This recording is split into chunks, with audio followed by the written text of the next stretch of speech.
Eu vou começar uma série no canal falando sobre métodos de leitura.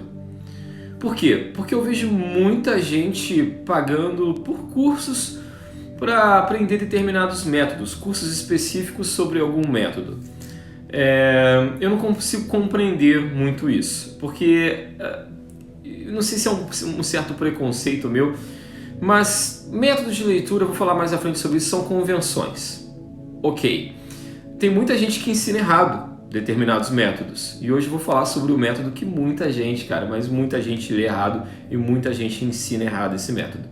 Já que eles são convenções, a gente tem que no mínimo seguir, se a gente está usando determinado método, a gente seguir a risca como ele realmente foi feito.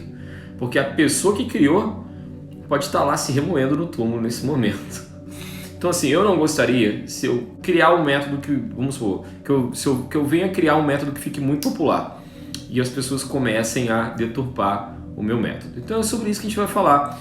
Mas, o que eu estava falando, vamos voltar lá atrás, sobre você pagar um curso para estudar determinado método.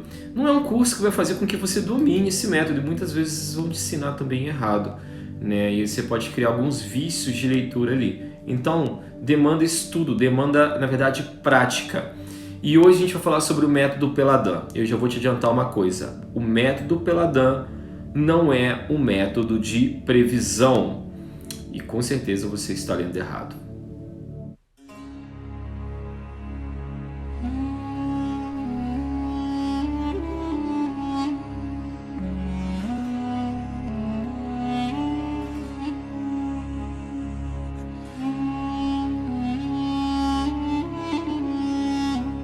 Antes da gente começar, eu tenho um recadinho para te dar. Se você gostar desse vídeo aqui, não se esqueça de se inscrever no canal, deixar seu like, deixa seu comentário também.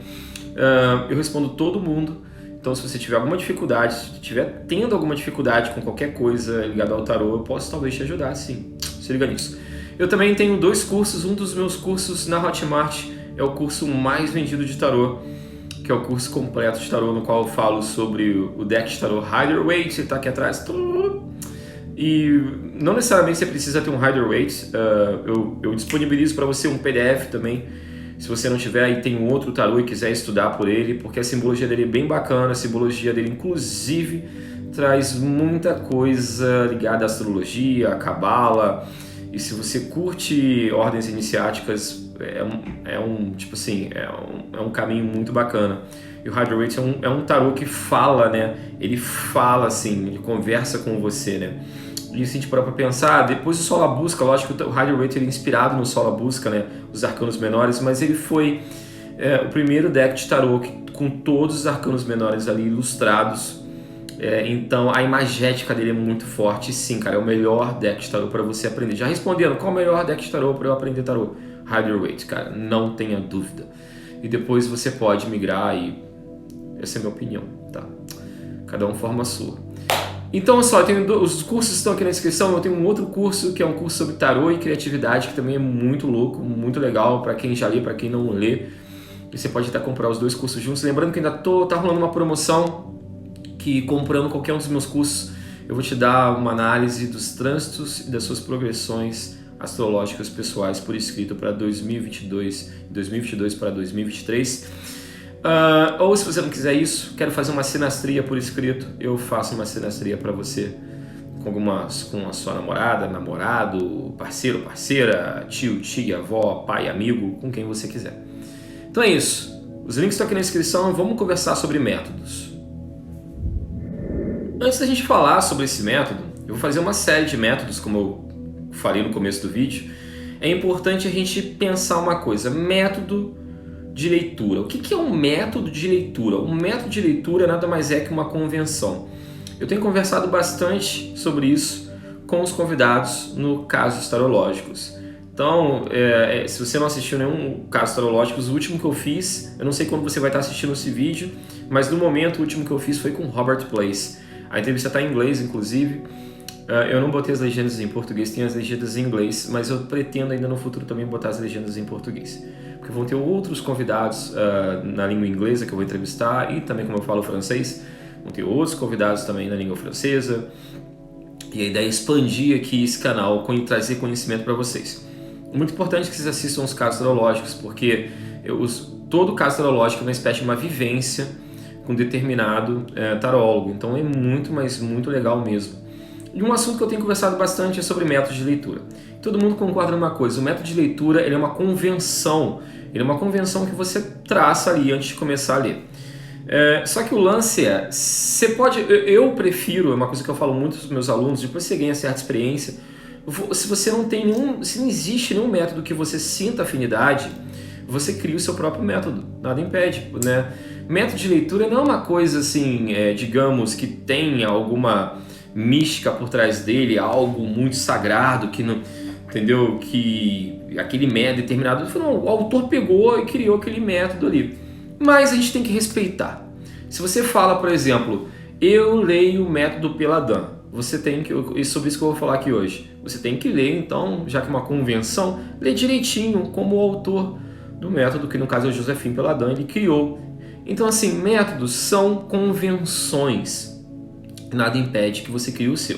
Então vamos lá para o método Peladan.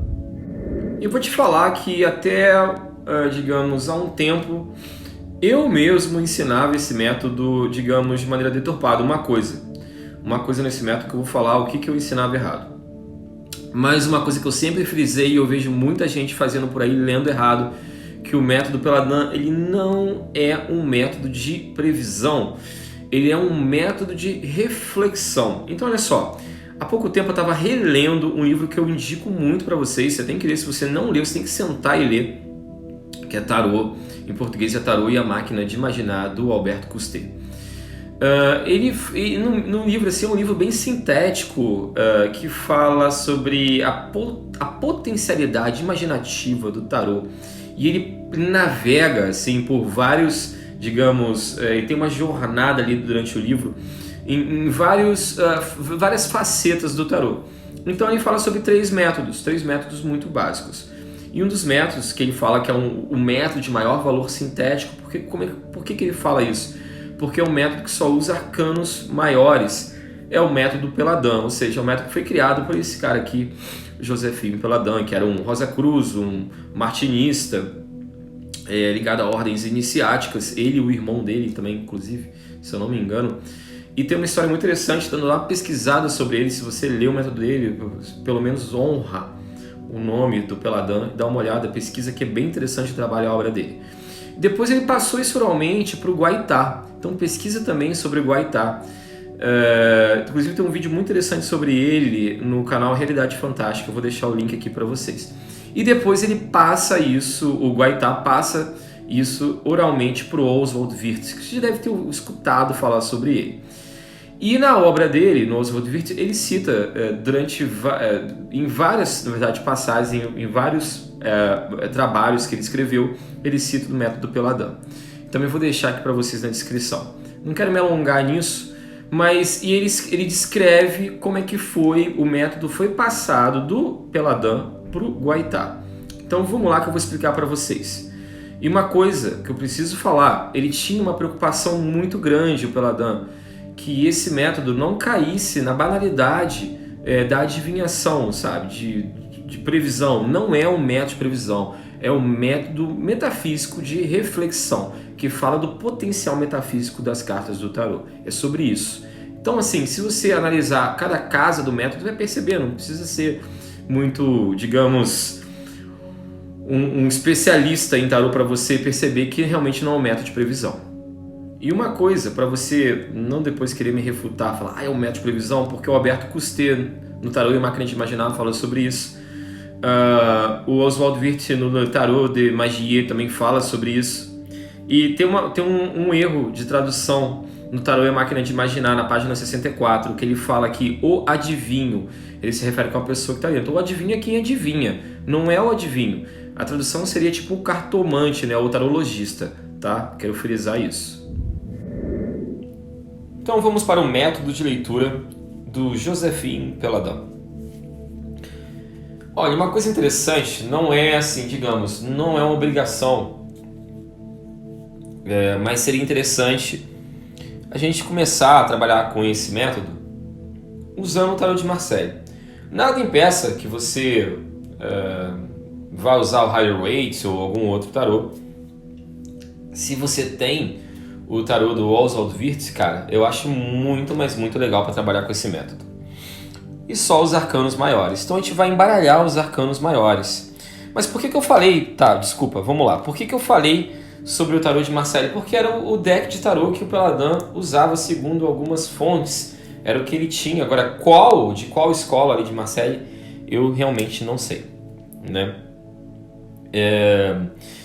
Mas, inclusive, logo depois, né, como eu falei para vocês, que o Peladan ele transmite isso oralmente para o Guaitá, e o Guaitá transmite oralmente também toda a sua sabedoria ali, suas experiências com o tarô, e principalmente o método Peladan, diretamente para o Oswald Wirth, e o Oswald Wirth vem colocar isso na sua obra em palavras, e ele pega depois também e vai desenvolver o seu próprio deck de tarô. Como ele era um artista também, um pintor, ele desenvolve o seu deck de tarô baseado no tarô de Marseille, fazendo algumas modificações simbólicas com algumas analogias, né, astrológicas e também cabalísticas. É bem legal, assim, bem legal. Então pesquise sobre isso, é muito importante. Então você vai embaralhar as cartas, vamos lá para o método, você vai embaralhar as cartas. Então você embaralha as cartas, sem mais delongas. Se você está fazendo comigo, vou te dar um tempinho aqui, 1, 2, 3, 4, 5. Eu não gosto muito, eu acho, cara, simplesmente assim, é muito aleatório. A gente tem aqui um tarô de Marseille com essa coisa super moderna aqui, né? Eu não curto muito, mas legal, tudo bem. Agora você vai escolher o que? Um número de 1 a 22. Você não corta as cartas, você não tira aleatoriamente as cartas, você vai escolher um número de 1 a 22. Então vamos supor que eu escolhi 1. Contagem sempre de cima para baixo. Escolhi o número 1. Beleza. Agora você vai escolher um número de 1 a 21. Então vamos supor, eu quero o 21. A torre aí, para quem ama a torre. Aí agora você vai escolher o que? A gente está reduzindo o número de cartas, né? A gente vai escolher um número de 1 a 20. Vamos lá, o que eu escolhi agora é 19. 19. E agora o número de 1 a 19. Então eu vou escolher o 5. Então você vai reduzindo a quantidade de números. Beleza. Peguei aqui a carta de número 5. E eu acho muito legal trabalhar dessa maneira. Muito legal trabalhar dessa maneira, digamos, escolhendo números. Uma pessoa que trabalha desse jeito é o Jodorowsky. Eu acho muito interessante do que você ficar cortando a carta e tal, você escolher números. É bem legal isso. Tem pessoas aí que gostam de gerar números com alguns programas também. Isso é uma coisa de maneira aleatória, né, que é legal também. Agora você vai fazer o quê? Você precisa da síntese. E a síntese aqui é a redução teosófica da soma das cartas. Então a gente tem 15 com 10, 25. 25 com 16. 25 com 16. Quanto é que dá, gente? Me ajudem aí. Vocês estão pensando, mas eu não estou ouvindo a resposta de vocês, é óbvio. 25 com 16 vai dar 41. 41 mais 18 da Lua, a gente vai ter no final 41 mais 18, 59, certo? 5 mais 9 igual a 14. Como o nosso número deu abaixo de 22, lembrando que as cartas poderiam sim aqui se repetir. Vamos supor que o resultado teria dado, se tivesse dado 16, então a gente teria que imaginar que a torre estaria aqui no meio. E agora a gente vai pegar a carta de número 14, que é a temperança, é a síntese. Então vou colocar aqui para vocês a temperança. Agora vamos falar sobre as casas. E o Peladan, ele chamava aqui a primeira casa do quê? De afirmação.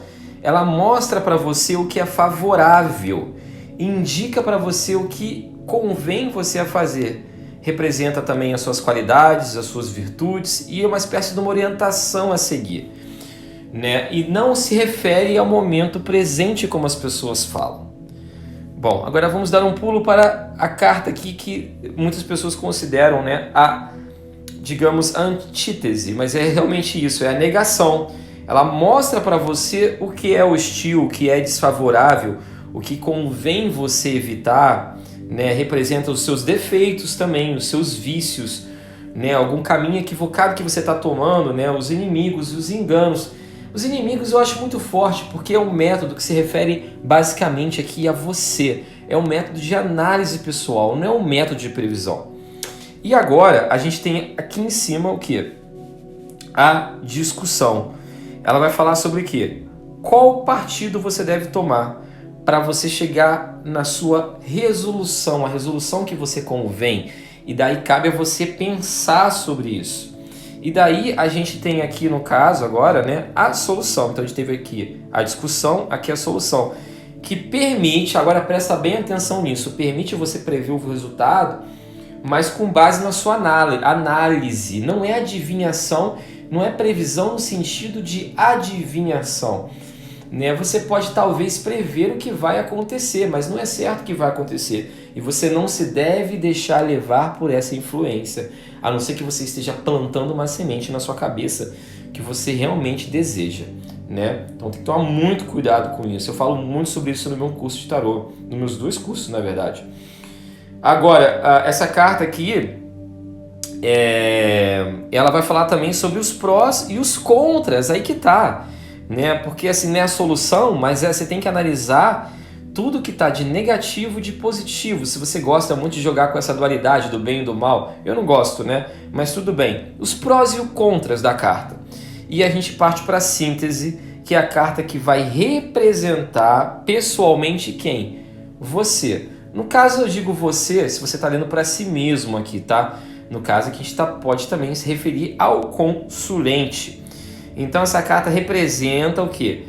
Pessoalmente, o consulente ou você, se você estiver lendo para você mais uma vez, e simboliza tudo aquilo que é fundamental no qual você depende. E esse é o método Peladan, um método de análise.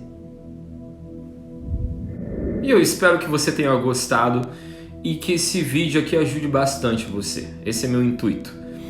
Então, começando nossa série com o método Peladan. No próximo vídeo, na semana que vem, eu vou falar sobre uma coisa bem polêmica. Eu vou explicar as origens da mandala astrológica e porque talvez você não esteja lendo ali de acordo com o método. Que na verdade a mandala astrológica nada tem de astrológico se você não usa convenções astrológicas nas cartas. Mas na verdade ela tem um outro nome em sua origem, inspirada nas casas do zodíaco. Então vamos lá que vai ser bem legal. Olha só, não se esquece de se inscrever no canal, deixar o seu like, deixe seus comentários o que você achou sobre o nosso programa aqui sobre desvendando os métodos de tarô. Assiste o Casos Astrológicos, cara, que vai te fazer muito bem. E se você quiser ter mais contato comigo, você pode marcar uma leitura ou fazer algum dos meus cursos de tarô. Um beijo no seu coração.